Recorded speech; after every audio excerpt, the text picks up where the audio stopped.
Bonjour et bienvenue dans notre émission Vis-à-vis. Tu aimeras le Seigneur ton Dieu de tout ton cœur, de toute ton âme, de toute ta pensée et de toute ta force, et tu aimeras ton prochain comme toi-même. C'est le premier commandement que Dieu nous donne. André Wilkinson va nous enseigner comment obéir à ce commandement. Pour que nous vivions en société, nous avons besoin des lois. Prenons juste l'exemple de la circulation. Plus les moyens sont sophistiqués, plus les lois sont contraignantes. Nous pouvons avoir des opinions sur les lois. Les lois, en général, dans un pays, sont établies pour régulariser des situations, pour mettre en ordre vis-à-vis des nouvelles situations. Donc, les lois sont réactives vis-à-vis de la vie. Et elles sont là afin d'établir des limites et des règles et de contrôler le comportement des gens. Mais dans la création, il y a des lois. Et les lois, nous pouvons les observer. Elles sont là comme une loi qui est là pour nous manifester le cœur du Créateur. Et dans Marc chapitre 10, verset 5, Jésus dit ceci. « C'est à cause de la dureté de votre cœur que Moïse a écrit pour vous ce commandement. » Le commandement que Moïse a écrit était à cause de la dureté de leur cœur. Mais Dieu lui-même, c'est à cause de ces choses-là que Dieu était obligé d'intervenir. Mais Dieu n'est pas celui qui est comme les législateurs que nous avons dans la société. Nous avons un législateur qui a donné des choses qui expriment les désirs de son cœur, les choses que lui, il veut. La loi de Dieu, sous la Nouvelle Alliance, n'est pas là pour limiter la vie, mais pour nous permettre de vivre une véritable liberté. La loi de Dieu, les commandements de Dieu sont là pour nous aider. Et Jésus en parle de ces lois. Quelquefois, on peut avoir des idées que, oui, la loi est contraignante, elle nous restreint, mais la loi de Dieu nous libère, nous donne un fondement solide sur lequel nous pouvons baser notre vie, nos relations les uns avec les autres, la relation que nous avons avec Dieu. Et ces choses-là, parce qu'elles sont solides, nous permettent de vivre vraiment en liberté. S'il n'y a pas ces lois-là, il n'y a pas la liberté. La liberté glorieuse des enfants de Dieu vient parce que Dieu a des commandements qu'il a donnés à son peuple. Et ces lois, nous devons vivre avec ces lois-là, que Jésus a parlé de ces lois.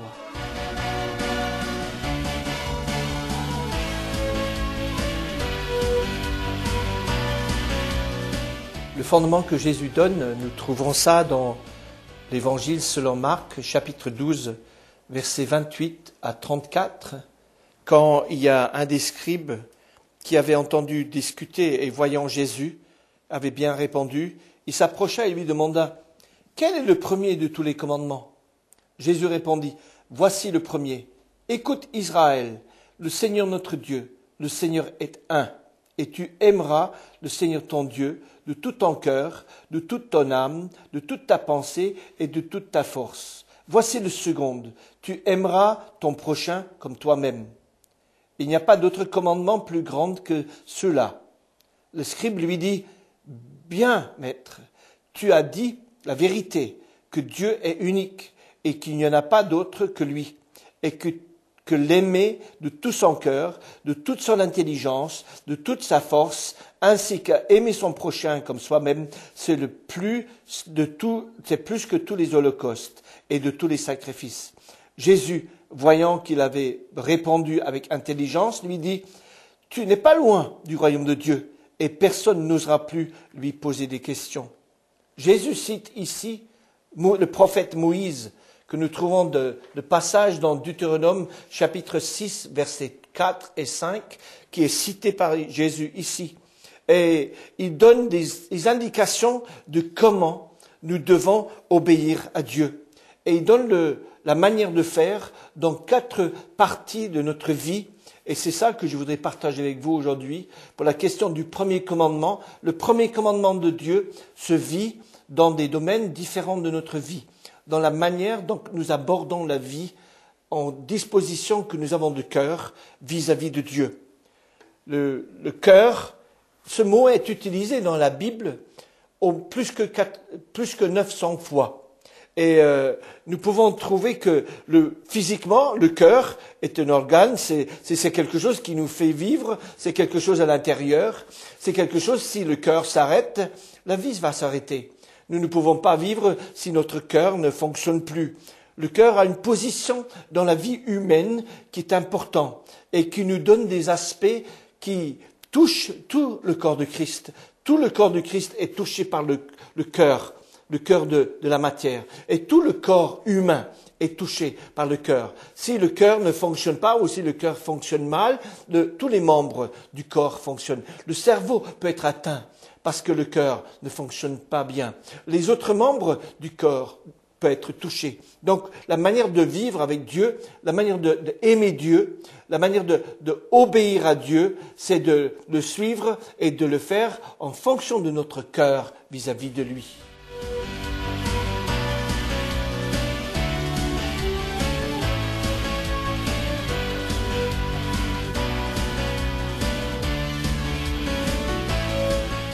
Nous pouvons observer physiquement que le cœur se situe entre la tête et les entrailles. Et nous avons une compréhension aussi de la tête qui veut souvent être symbole de l'intelligence, de la raison. On peut parler des gens et me dire, mais quelle tête il est plein la tête. Oui, on peut dire, oui, mais oui, il n'a pas toute sa tête. Et donc c'est l'idée de raison, la tête. Et que les entrailles se situent beaucoup plus bas. Et c'est le lieu, selon la première fois qu'on parle des entrailles dans la Bible, c'est dans Genèse chapitre 15, verset 4. Et ça parle de tes entrailles vont sortir tes héritiers. Donc c'est l'idée d'héritage, c'est les questions de reproduction, c'est les questions de se reproduire dans la vie. Et l'idée des entrailles, dans ce passage-là, première fois dans la Bible, c'est l'idée de ceux qui vont sortir du fond de qui nous sommes. Mais plus tard dans la Bible, Job, il est peut-être le premier de parler des entrailles d'une telle manière qu'il parle des émotions. Et dit dans Job chapitre 30, verset 27, « L'émotion ne cesse de bouillonner en moi depuis que j'affronte cette vie de misère. » Et il parle de ça qui bouillonne à l'intérieur de lui-même. C'est pas dans le cœur, c'est dans les entrailles. Et Ésaïe, dans chapitre 16, verset 11, dit « C'est pourquoi mes entrailles frémissent pour Moab, comme une harpe. » Il parle de ces entrailles qui frémissent. Ces sentiments-là sont très profondément dans les entrailles. Mais il continue dans ce même verset et dit « Et mon cœur est pour Kiréras ». Ça veut dire qu'il fait une corrélation entre les entrailles et le cœur. Et le cœur n'est pas exclu des sentiments. Mais dans certaines sociétés, le cœur est considéré comme le siège des sentiments. Oui, une partie, mais le fond des sentiments, c'est dans les entrailles. Dans les entrailles où on peut vivre pas simplement les temps de difficulté, les temps de détresse, le temps de désarroi, mais Proverbe 23, verset 16, nous dit ceci. « Mes entrailles tressaillent de joie, quand tes lèvres diront ce qui est droit. » Les entrailles qui tressaillent de joie. Donc, c'est pas simplement une question de douleur et de souffrance, mais une question de joie. Les entrailles sont là. Donc, quand Dieu, à travers Jésus, à travers Moïse, nous dit que le premier commandement, c'est que tu aimeras le Seigneur ton Dieu de tout ton cœur, il y a une partie qui est reliée aux sentiments, mais c'est plus que les sentiments. Parce que le cœur est un siège physique pour la vie. La vie du corps, mais la vie de l'esprit aussi.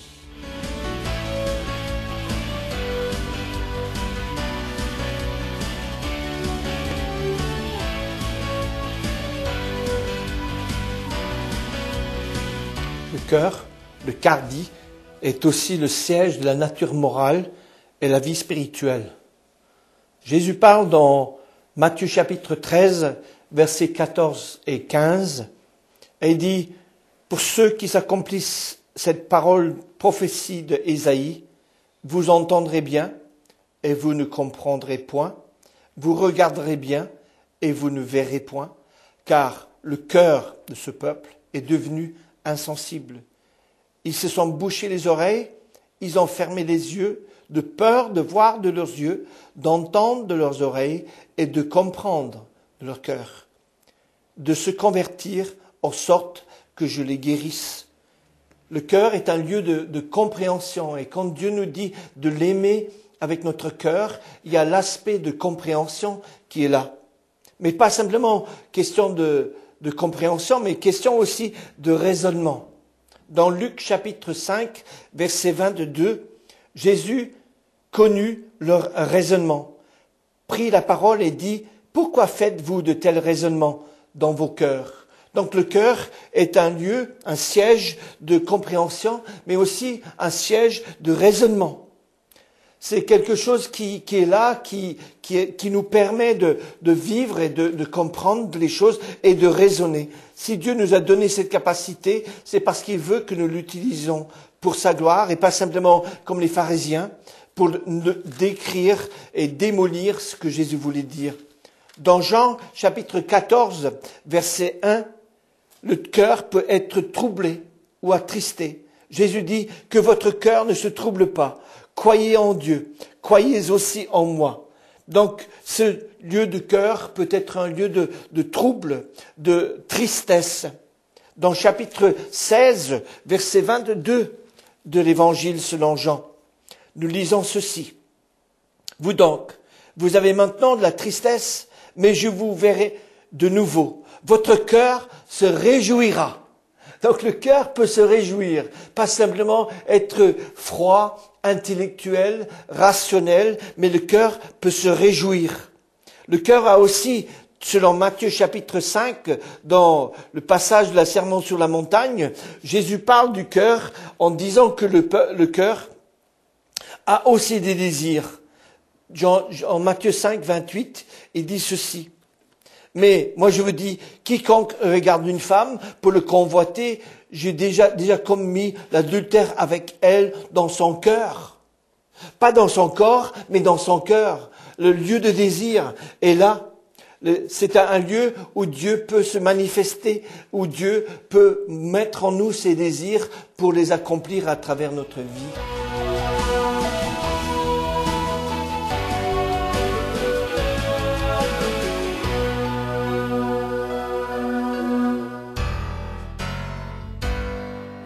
Pour moi, personnellement, je dirais que le cœur, dans cette position de nature morale et de vie spirituelle, la chose pour moi qui est le plus fort, c'est que le cœur est le siège de la volonté. Et on trouve ça dans Romains 6, verset 17, où ces paroles sont dites. « Mais grâce à Dieu, après avoir été esclave du péché, vous avez obéi de cœur à la règle de la doctrine qui vous a été transmise. » Vous avez obéi du cœur. Le cœur est le siège pour moi de la volonté. On met du cœur dans les choses parce qu'on a une volonté de voir ces choses. Le cœur est aussi là, on peut voir des choses, les intentions du cœur, la conscience, des résolutions du cœur, des imaginations du cœur, la beauté du cœur, la parure du cœur. On peut dire toutes ces choses. Et quand Jésus dit, tu aimeras le Seigneur ton Dieu de tout ton cœur, tout cela est impliqué dans cet aspect. Le cœur dans l'Ancien Testament est relié souvent aux émotions, au moral, à la raison et à la volonté. C'est le sphère de l'influence divine dans la vie. Dans Romains chapitre 2, verset 15, cet aspect est démontré. Il montre que l'œuvre de la loi est écrite dans leur cœur. Leur conscience en rendre témoignage et leur raisonnement les accuse et les défendent tour à tour. Ce que je voudrais soulever ici, que la loi est écrite dans leur cœur. C'est un lieu où l'influence divine est dans la vie. Il y a un dialogue. Ces choses sont là. Vous savez qu'il y a un verset dans Ézéchiel chapitre 14, verset 3, qui me pose beaucoup de questions personnellement, parce que le prophète dit ceci, ces paroles. Ces hommes portent leurs idoles dans leur cœur.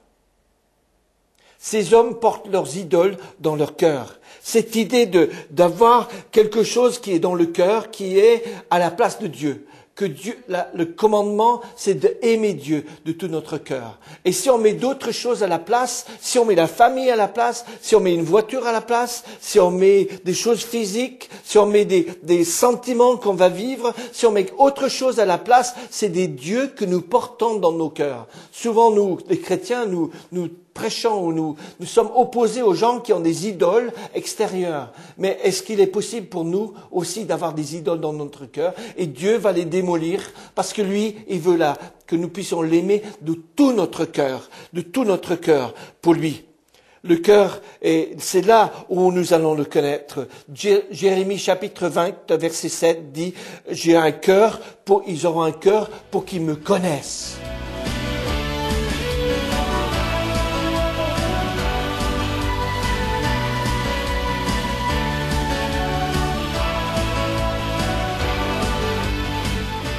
Le cœur est aussi le sphère d'influence de l'influence divine, mais en plus de ça, c'est le siège d'une vie intérieure. Et le cœur est dépravé. Jésus parle du cœur dans Matthieu chapitre 15, versets 18 et 19. Il dit ceci. Mais c'est ce qui sort de la bouche proviennent du cœur. C'est ce qui rend l'homme impur. Car c'est du cœur que viennent les mauvaises pensées, meurtres, adultère, prostitution, vol, faux témoignage, blasphème. Pas une belle image, tout cela. Mais il dit ceci dans le chapitre 9 de Matthieu, verset 4. Il dit, Jésus parlant aux autres, il dit, pourquoi avez-vous des mauvaises pensées dans vos cœurs? Jérémie, en parlant du cœur, dit que le cœur est méchant. Le cœur est tortueux par-dessus toute autre chose. Qui le connaît? Moi, l'Éternel, je le connais. Et il dit que le cœur est tortueux et méchant. Mais dans le livre de Hébreux, chapitre 3, verset 8, il y a un avertissement. Il y a un avertissement pour ceux qui sont croyants. Il dit ceci, aujourd'hui, si vous entendez sa voix, n'endurcissez pas vos cœurs. Parce qu'on peut rendre le cœur insensible. Le cœur peut devenir insensible. Et Dieu a des moyens pour dire que le cœur doit être sensible. Et dans Jérémie chapitre 4, verset 4, il parle ici de la question il dit ceci, faites-vous circoncire par le Seigneur, ôtez le prépuce de votre cœur. Ça rend le cœur beaucoup plus sensible. Circoncire veut dire couper autour. Donc toutes les choses que nous pouvons mettre autour de notre cœur pour le protéger. Dieu dit, mais coupez autour, enlevez toutes ces choses pour que votre cœur soit sensible. D'ailleurs, il s'est dit d'un moment, j'enlèverai de leur chair leur cœur de pierre et je leur donnerai un cœur de chair. Et il y a une sensibilité dans le cœur. Donc quand Dieu parle de l'aimer de toute notre cœur, c'est important, ces aspects sont importants. Mais il s'arrête pas là, parce que il dit aussi dans Proverbes chapitre 4, verset 23, et pour moi c'est une chose qui est très importante pour vous et pour moi. Dans la vie, il dit ceci, garde ton cœur plus que toute autre chose, car c'est de lui que viennent les sources de la vie. Gardons nos cœurs pour Dieu. Ayons lui à la première place dans nos cœurs. Tu aimeras le Seigneur de tout ton cœur. C'est de savoir qu'il y a une vie qui va sortir de nos cœurs. Quelquefois, on sent que c'est la mort qui sort de certains cœurs. Mais Dieu est celui qui est venu pour penser, pour guérir les cœurs brisés et pour donner à ce qu'il y a la vie qui sort de ces cœurs.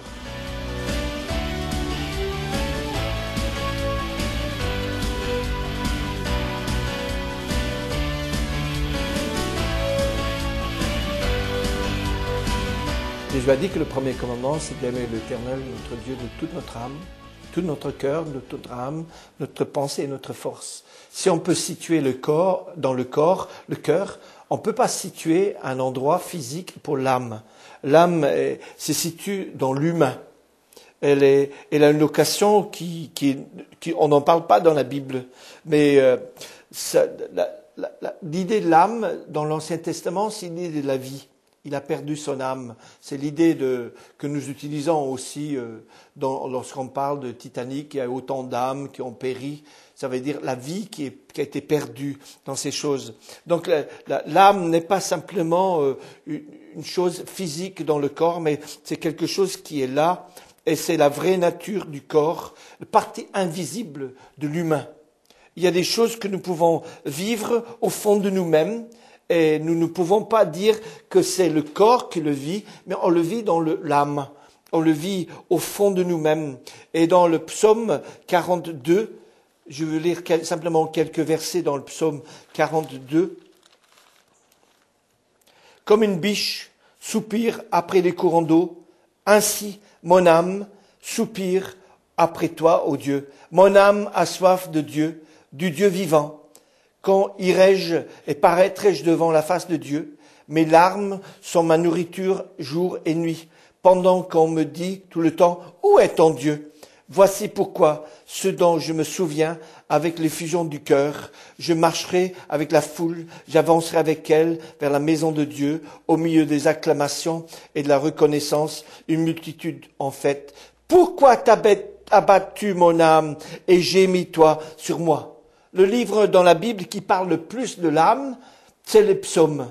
On trouve partout dans les psaumes ce mot qui parle de ce qui est vécu à l'intérieur. Et Dieu veut qu'on vit avec lui, avec notre être intérieur. Pas simplement notre raison, pas simplement notre volonté, pas simplement nos sentiments, mais la réalité de qui nous sommes, de la personne que je suis. Et le psalmiste dit quelquefois, il dit, mon âme bénit l'Éternel, et tout ce qui est en moi bénit son saint nom. Donc il dit il s'adresse à son âme. Il s'adresse pas à son corps, il s'adresse pas à sa main en disant fais ceci, mais il s'adresse à son âme, il encourage son âme, parce que l'âme fait partie vraiment de l'invisible. C'est le siège aussi où quelquefois on réfléchit, où on a des désirs. On a sa personnalité. On dit, ouais, c'est une belle âme. C'est une belle âme. C'est-à-dire, c'est une belle personnalité. La personnalité de cette personne est belle et on peut le constater. C'est l'âme qui s'exprime. Et Dieu veut que l'âme s'exprime envers lui.